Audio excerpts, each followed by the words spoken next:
le désert du sud profond, là où les étoiles semblent si proches qu'on pourrait les toucher du doigt, il y a des lieux que même les nomades évitent. Des étendues de sable mouvant, des dunes qui changent de forme chaque nuit, et parfois des murmures portés par le vent, comme si quelque chose chantait sous la terre. C'est là que vivent les génies des dunes. Ils ne sont pas beaux, ils ne sont pas mauvais, ils sont anciens, et quand ils aiment, c'est pour effacer.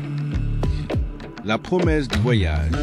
Elle s'appelait Léla, jeune femme au regard brûlant, aux cheveux noirs comme l'encre, au rire qui faisait taire les oiseaux.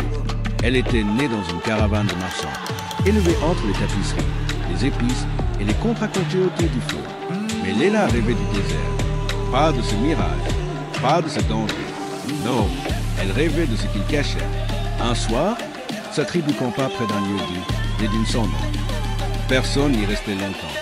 On disait que ceux qui dormaient trop près du sol finissaient par entendre des voix.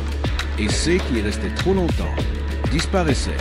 Mais Léla ne partit pas avec les autres. Elle resta. Et elle attendit. Le premier appel.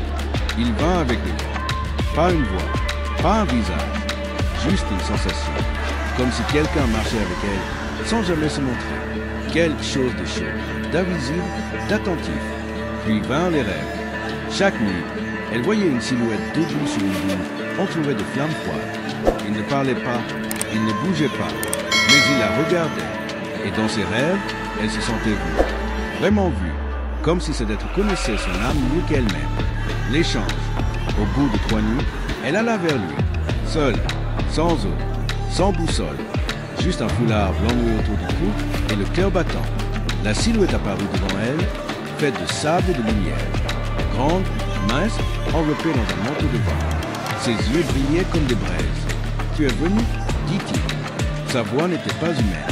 C'était celle du feu qui danse, de l'eau qui s'évapore, du ciel qui craque avant l'orage. Léla hocha la tête. « Pourquoi moi ?» Le génie sourit. « Parce que tu as osé écouter. Et parce que je t'ai aimé dès que tu as pensé à moi. » Le prix de l'amour. On dit que les génies peuvent tout donner. Richesse, pouvoir, connaissance. Mais leur amour est une malédiction, car quand ils aiment, ils veulent tout. Ton nom, ta mémoire, ton corps et ton âme. Léla comprit trop tard. Elle essaya de fuir, mais le sable l'attrapait. Les dunes tournaient autour d'elle, formant un cercle sans sortie. Et la voix du génie chantait, douce et cruelle. Tu es à moi, maintenant et pour toujours. Quand les membres de sa tribu revinrent le lendemain, elle avait disparu. Aucun signe, aucune trace. Même pas une empreinte, juste un foulard blanc posé sur une pierre plate et une inscription gravée dessus dans une langue inconnue. Les anciens dirent qu'elle avait été prise. D'autres dirent qu'elle était partie de son plein gré. Personne n'osa aller vérifier. L'appel silencieux.